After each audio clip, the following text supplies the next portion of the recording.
Hey everybody, welcome to Overland News from Overland Expo. I'm Nick Janes, Director of Communications, and with me always is Richard Stowe out in Virginia. Hello, Sir Richard. How are you doing today, Nick? You didn't like that. Took a little pause. Didn't like the Sir Richard? Actually, it's Rick. It's just short for everything, yeah. Oh, okay. Yeah. Well, okay, fine. We can talk about your name later, maybe in another video. But Rick, let's kick it right off. There's something special to talk about. I'll let you do it. Yeah. So this is obviously the big news in the Overland world, the Toyota enthusiast world, the return of Land Cruiser. A couple years ago, 3 years ago, we got the bad news that the Land Cruiser was leaving the States. And here we are, and it's back, but not in the form that we're necessarily used to, Nick. The 200 series, pretty good size rig, plenty of room and all of that. What do you think about the news that was broke at the Land Cruiser Museum, which I thought was a pretty cool location, just a couple days ago?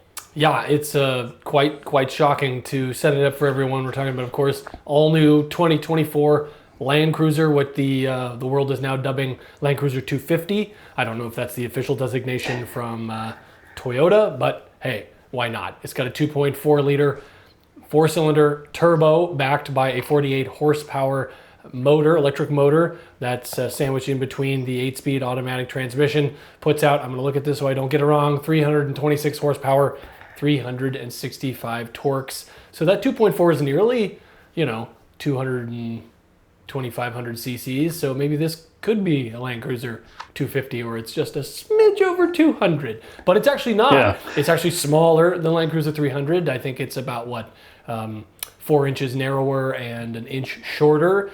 And more importantly, it rides on 31 and a change tires. It only has 8.7 inches of ground clearance. So I don't know, Ricky. It kind of looks like a 4Runner to me. And I think we talked about this when I posited this, and we discussed it ad nauseum offline here. But I worried, dear viewers, that Toyota wasn't really gonna bring back the Land Cruiser name, that they were just gonna sandwich it into the 4Runner lineup. I got this hint that, God on high spoke to me and said, Nick, if they've done Trail Hunter for Tacoma, maybe they'll do, as the top off-roady trim for 4Runner, Land Cruiser. And so we don't have a full-blown 4Runner Land Cruiser like I wondered, but since all of the trims of Land Cruiser, Rick, are called Land Cruiser, to me means that, I think we're going to see a Land Cruiser, a 4Runner just beneath Land Cruiser in pricing and spec that looks nearly identical. And, So anyway, I'll set some more, data out here, and then we can talk about opinion in a second. Starts in the mid 50,000s, comes standard with a rear locker and a center locking differential. Rick, what are some fun features of this thing? Yeah, so I think for me, I was glad to see that there's a little bit of a legacy throwback. I don't necessarily like when automakers take a long-standing nameplate and totally mix it up. And I'm glad to see this one does have some kickbacks with like the 1958 trim, Nick, and that round headlights. That's my preference. The other trims, the first edition and then the Land Cruiser, rocking the square headlights. Like you noted, it is a little bit smaller, a little bit shorter. I was kind of thinking this thing might get the Prado name thrown on it. We've talked before about like the GX470 and things like that. They're here in the States that are a Prado everywhere else, but that doesn't appear to be the case. I think pricing is right. We're talking that's 40,000 cheaper than the 200 series was when it left the market. Yeah, probably 30-ish. But yeah, I don't know, man.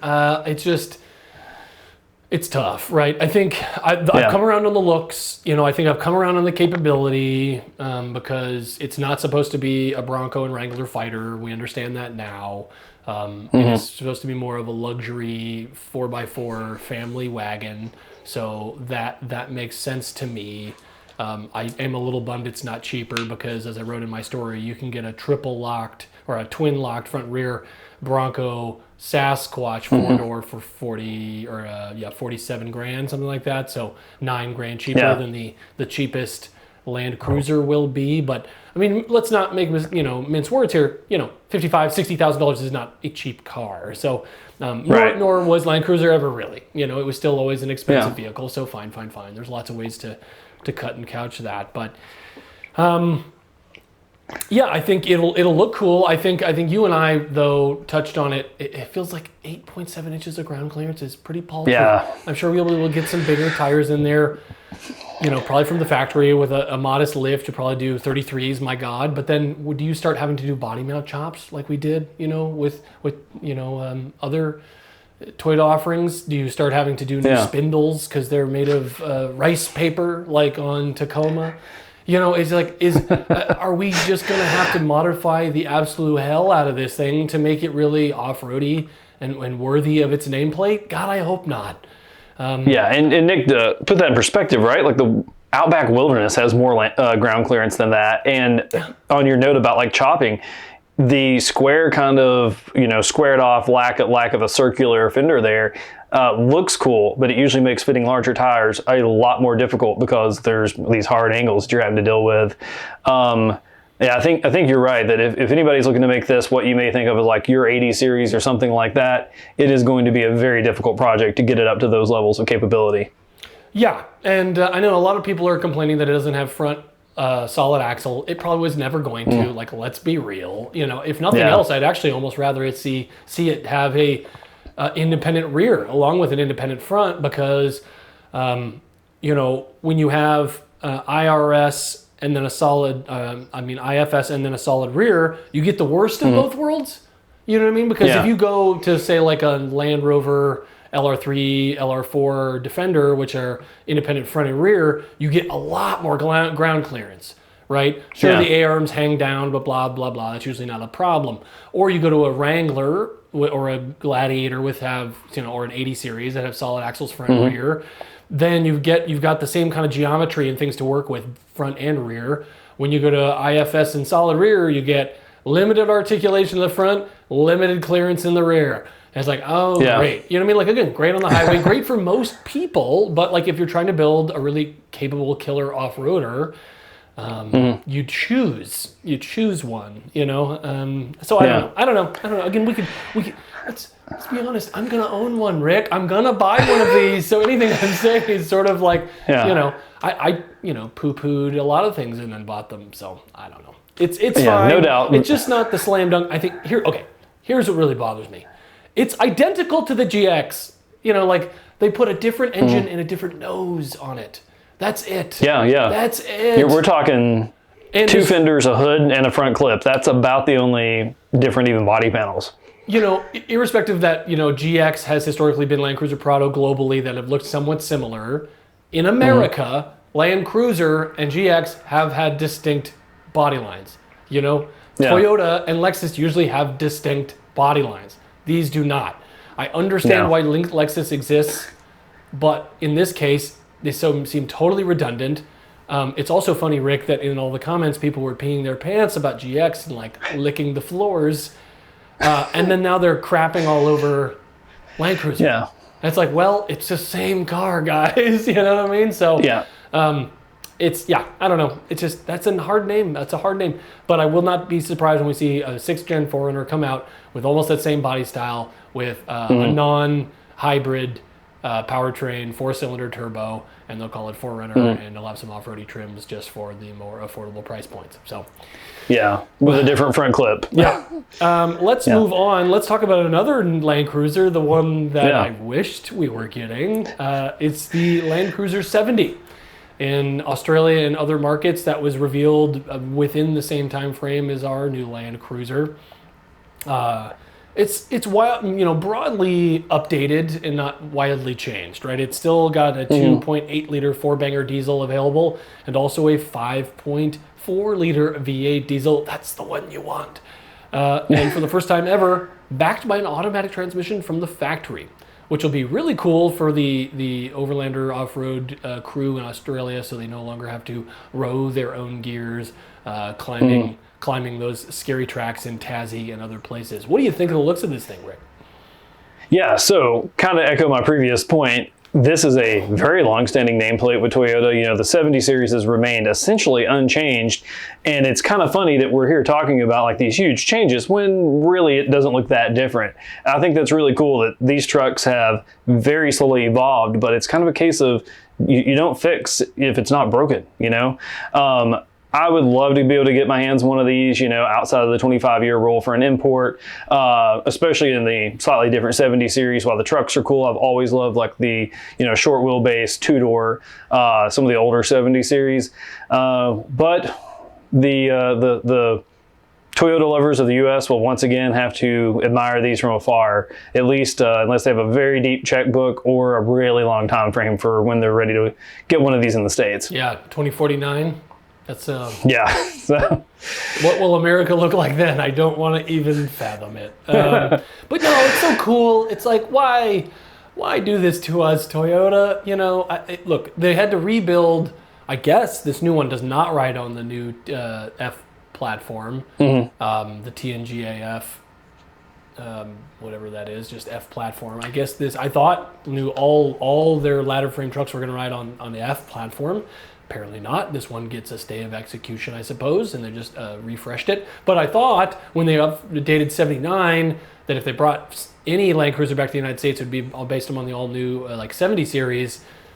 But they didn't do any of those things. So, yeah, it's a bummer. Hopefully viewers are getting a look at this, you know, some of these shots and video we've got. But I absolutely love that aluminum, like, drop-down bed sides on that thing. I just can't even imagine what it would be like to go to your local Toyota dealer and drive something that cool off the lot. And that's the thing a lot of people don't realize is, you know, while Australians are just now pushing trays into the United States market, that is bog standard, quite literally. Yeah. In Australia, you rarely get a tub from the factory on your pickups. In Australia, they usually come with just a little tray or nothing at all. So. Yeah, that's God. They do look good. Oh, good Lord! It's like the perfect. That is truly probably the perfect overlanding truck, the 70 series. So, Nick, speaking of things that are really cool that we can't have, maybe not as well publicized as the new 70 series, but Mitsubishi actually released some news recently about the Triton, the L200. I feel like we're like really beating that horse on some numbers and stuff here. That is a really cool truck, and you actually brought it to my attention. You want to give us kind of a breakdown on what that offering is and remind us that we can't have it. Yeah, as folks you may know, Triton is Mitsubishi's mid-sized truck globally. Maybe we'll see it. I don't know why I'm doing the Biden whisper. I don't know why I'm doing that. The 2.4-liter turbo puts out anywhere from 150 to 201 horsepower and anywhere from 243 to 343 pound-feet of torque, just like the new Chevy and GMC offerings. That seems to be mostly the ECU that's doing all of those changes between trims in terms of how, power output and not mechanical changes.